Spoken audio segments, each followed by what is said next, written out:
ये जो बांग्लादेश है उसका भी एंगल यहाँ पर आता है, क्योंकि जो नॉर्थ ईस्ट है उससे लगकर है, और उन्होंने अभी हाल ही में जो इंटरिम गवर्नमेंट आई है तो उसके वजह से काफ़ी कॉन्फ्लिक्ट्स और बढ़ गए हैं। तो उन्होंने अभी जो टेररिस्ट को रिलीज़ किया है, तो इसका असर हमारे नॉर्थ ईस्ट पर क्या पड़ सकता है? मयूर, जैसे मैंने कहा, north east is in a precarious position, क्योंकि म्यांमार भी है, बांग्लादेश भी है, like you rightly said, you know that Bangladesh में इंटरिम गवर्नमेंट चेंज हुआ है।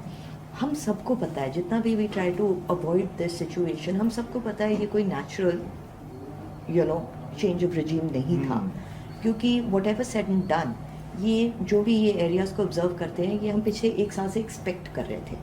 क्यों हम एक्सपेक्ट कर रहे थे? क्योंकि हमने काफ़ी चीज़ें देखी which was being said against Sheikh Hasina, which was being done against Sheikh Hasina by international powers.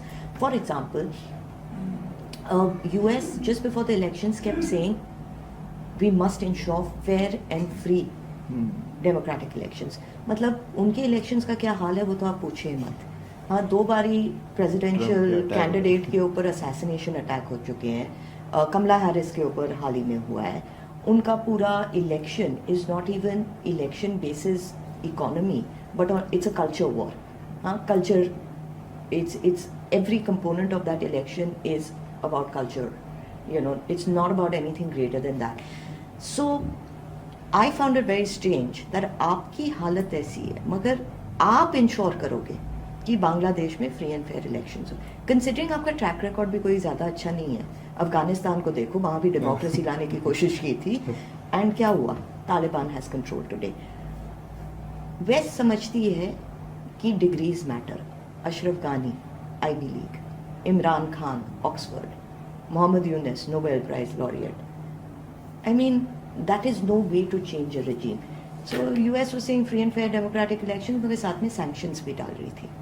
उन्हें रैपिड एक्शन, रैपिड RAB करके रैपिड एक्शन बटालियन फोर्स है उनका, विच डज टारगेटेड ऑपरेशंस, उनके ऊपर सैंक्शंस डाल दिए थे। वो कह रहे थे कि Sheikh Hasina is has a dictatorial way of governing. तो ये सब करते करते we knew that something was happening. Saint Martin's island जो है उसके ऊपर उनका नज़र काफ़ी टाइम से है। US has over 600 bases. They wanted this as another base, Sheikh Hasina ने मना कर दिया। So we knew that this was going to happen. अब what it comes out to be and what is alleged is that interim government US में बन के आई है, और at least US का hand है इसको बनाने के लिए। However, US समझती है कहीं भी वो जाए, वो समझती है कि वो radical forces को कंट्रोल कर सकती है। कहीं भी वो रैडिकल फोर्सेस को कंट्रोल नहीं कर पाई है। यहाँ भी सेम इशू हो रहा है। As a result, radical forces जो हैं within the interim government, काफ़ी जमात बैक्ड इंडिविजुअल्स हैं इंटरिम गवर्नमेंट में, उनके प्रेशर में आके उनने रैडिकल टेररिस्ट को रिलीज़ किया। 28 terrorist have been released, more are being released. ये हमको जैसे ही इंटरिम गवर्नमेंट आई थी हमको ऑलरेडी खबर मिल गई थी कि they are going to release them. वो तो आई थिंक पहले दिन ही रिलीज़ कर देते, but for the love of international acceptance and so on and so fourth, उनने नहीं किया, अभी जाके किया है। This is a very very dangerous precedence, because जब शेख हसीना आई थी, she had crack down upon terrorists who were using Bangladesh as a base to attack India. Northeast में majority of the especially areas like Tripura and all, even Ulfa वगैरह जो आसाम में operate करते थे, the majority of the training and weaponization used to happen in Bangladesh, क्योंकि बांग्लादेश में ISI का काफ़ी हद तक influence था। तो ISI used to train them there. People say the Chinese were also there, so they used to train these insurgent groups, and then they used to come and attack and disrupt the northeast. पहले से जब Bangladesh east Pakistan होता था, उस time से they've had an interest Tripura में। So आपने Rohingyas के बारे में भी सुना होगा।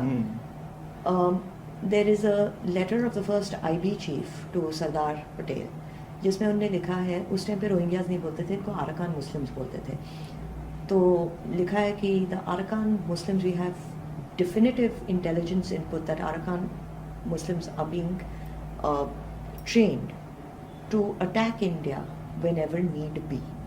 तो ये जो टेररिस्ट एक्टिविटी है, ये कोई नई चीज़ नहीं है, ये शुरू से है, and it's a way to destabilise one of our richest resource regions, and geopolitically one of our most strategic regions. तो अब जो रिलीज हुए हैं वो है ABT.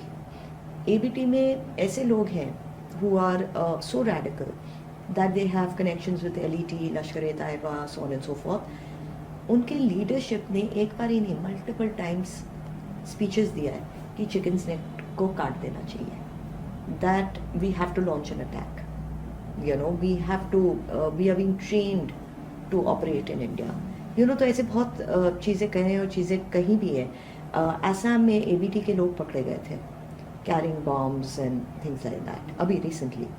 यू नो सो ऐसा नहीं है, पहले हुआ नहीं है, ऐसा नहीं है कि अभी भी कोशिश नहीं हो रही है. अब अगर ये टेररिस्ट को रिलीज कर दें we are gonna have a problem on our hands. Sheikh Hasina had helped us. उनने इन सबको अरेस्ट किया था, क्रैकडाउन किया था. She had refused to allow ISI to operate from Bangladesh. Training, weaponisation सब, क्योंकि वो लोग एंटर करते थे, अटैक करते थे and they used to go back because borders porous है. So now this is going to prove to be a challenge for us. Borders अभी भी porous है.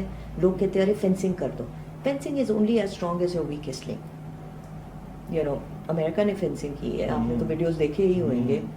You know, by hordes people are coming in. क्योंकि आप आ सकते हो.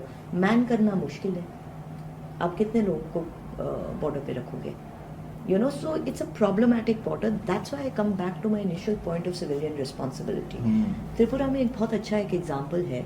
जो local tribe जो बांग्लादेश में त्रिपुरा के बॉर्डर में रहती है, when NLFT used to be a terrorist organization in Tripura.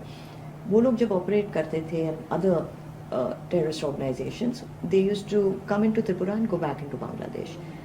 Eventually these guys got fed up. They said आप आओगे तो हमारे थ्रू, हमारे एरियाज के थ्रू आओगे. And civilian responsibility is important क्योंकि हर टेररिस्ट या इंसर्जेंट को शेल्टर चाहिए, रहने की जगह चाहिए, खाने का you know food, you need to provide them food. तो इनको कहीं ना कहीं से मिलता है, या तो विलेजर्स हैं या तो पैसे दे के लेते हैं. These guys are nothing doing nation first. तो उनने कहा आप कुछ भी कर लो, हम तो आपको अंदर नहीं आने देंगे. तो इतने उनके बच्चे किडनैप कर लिए. कहा आप कैसे नहीं आने दोगे? उनने कहा रखो, you keep our children, we will produce more. That was a major reason of, you know, major reason of these people not finding a way to come in. इसलिए civilian responsibility important है.